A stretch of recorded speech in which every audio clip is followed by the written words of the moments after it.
idea that everything is so precise. I mean, this is the argument, the teleological argument, that the complexity of the universe, the fact that we are, this far away from the sun, so that we still get the warmth of the sun, but we're not too close to the sun, so we don't burn up. So that precision, I've always felt, implies a divine creator, something beyond human, that creates this specificity and complexity.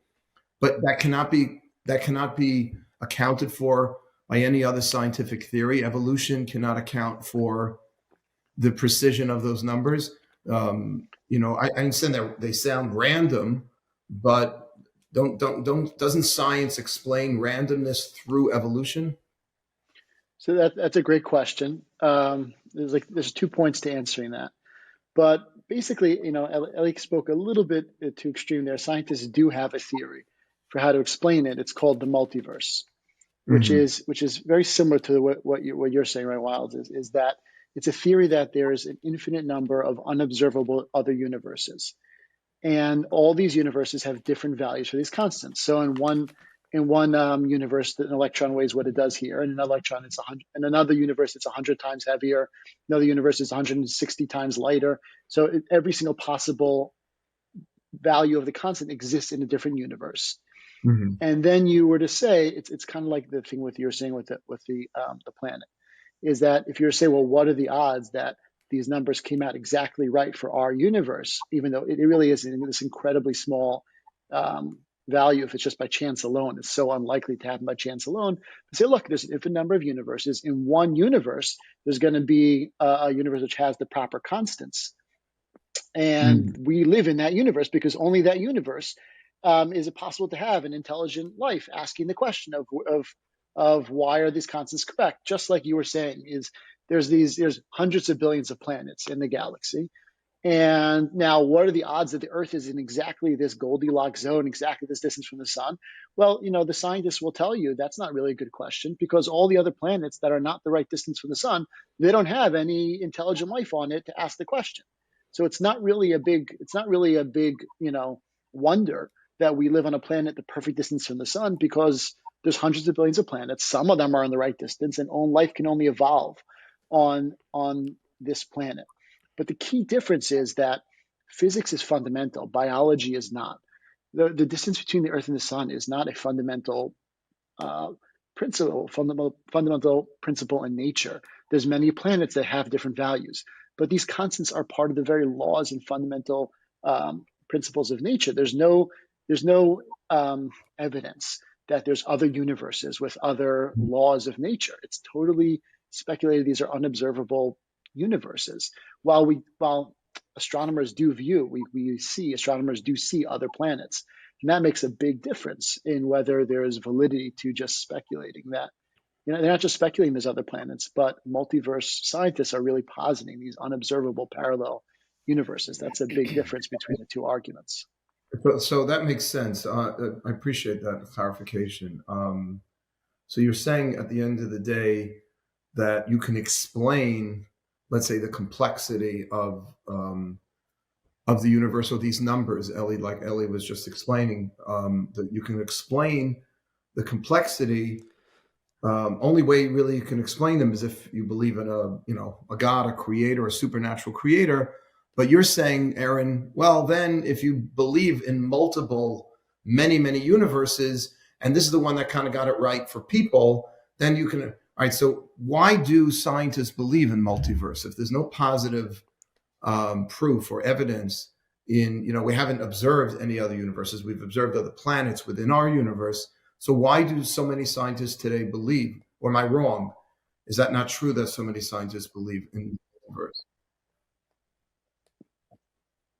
Yeah, that is true. Yeah. So start off with the point about God is that I think many scientists, as many people who are not religious, I guess, are skeptical of God. They think that God, they know their religious friend or religious fanatics or people who just throw around the word God without any justification for it. And I think they feel like often the sentiment among scientists is that you're not solving anything by saying God. You'll ask a question, well, who created God? What who designed God? What does God even mean? And they have a lot of strong questions about the idea of God. So while it might seem that the evidence is pointing to an intelligent cause, they'll say that's obviously not a reasonable possibility. After all, we're scientists, and we know that doesn't make any sense. They've never heard any reasonable theory about God. It's just there's a lot of ideas thrown out there, but they feel like science and mysticism. They Mhm. look at God as mysticism, and therefore there can possibly be a legitimate theory. And we have to look elsewhere. If there's God, we see these numbers are fine tuned. The natural way to explain that would be God. That's obviously not a possibility. Let's see what else there is. We don't see any other universe as well. That's an argument they use in favor of there being a multiverse, because how else in the world could you possibly have these values being, fine tuned if there's only one universe? However, that's part of what we're going to do in our podcast series. Is we're going to have a separate mini series on God, and we feel that the argument that the fine tuning indicates God is not really a compelling argument if you can't answer those questions, if you can't formulate an idea of God which stands up to the critiques which atheists raise against God. Then we're not really solving anything. We're just pushing the problem back. Okay, so who created God? And you haven't really explained anything. So we show how the argument leads to a cogent theory about God and how to think about God, and it actually is in line with the Torah's idea of God, with the idea of Yichud Hashem, the oneness of God, and the way those ideas about God are formulated by our giants, let's say, like the Mhm. Rambam and Maimonides and the Chovos Levavos, Bachim, and Pekuda.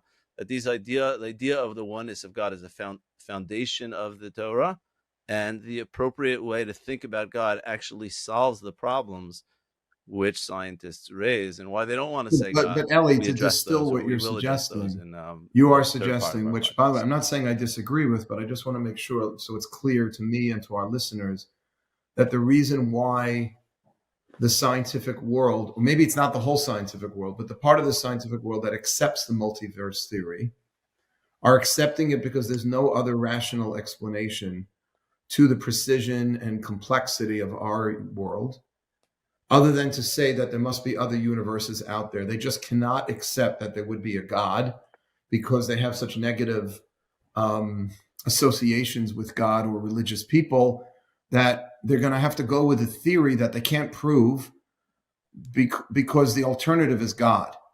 I mean, are you going as far as? That's part of what I'm saying. That's not 100% true. That's part. What I'm suggesting is the reason why God is not a possibility is because they don't have a sophisticated idea of God, and God to them is a big mystery and doesn't explain everything. That's one. That's why they're not willing to recognize God. But that's not the only reason why they believe in a multiverse. I'm not. We're not suggesting that there are other indications or reasons why they believe in a multiverse. But this is why God is not an Yeah, option. so I And mean, maybe Aaron, you want to talk about the other? there's certain theories like they have called eternal inflation, which leads them to believe that an extrapolation of interpreting our one universe, if you don't want to have inflation fine tuned, is that inflation is the idea that the universe expanded really quickly after the Big Bang, then it would lead to, let's say, an infinite number of universes. And again, it's not observed and it's not proven, but it's an extrapolation from a current theory they have. Or they have string theory, which has so many different possible versions of it. Which could be considered a flaw in string theory. They say, well, maybe if there's an infinite number of universes, every different version of string theory, it's a little complicated, the physics exists. We're going to go all through this.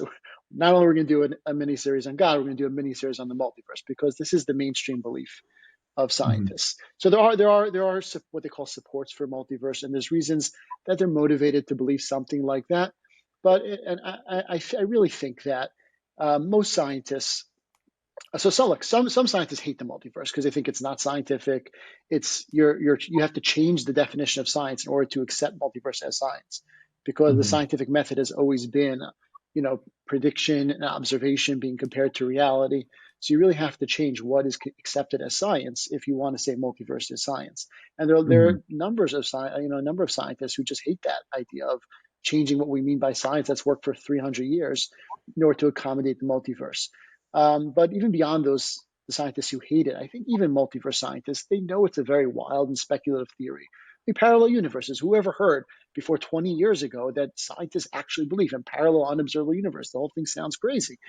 And so I Mhm. think even scientists themselves don't really want to say it. And the real motivation for why is of why they believe in the multiverse is much closer to what Ellie's saying, is because they just think the idea of God. They say, look, they say God is impossible. We have quotes from Lee Smolin saying just God is an impossible theory. Doesn't make any sense. They really think it's a dumb theory. It doesn't make it's not coherent. It's not logical. It's just totally Mhm. faith. And we're going to show that's not true. It's a coherent, logical theory, which is the intuitive interpretation of an idea that emerges from this whole fine-tuning argument is God. And I think if they understood the idea of God's oneness in the way we're going to present it, it's a very rational, clear way.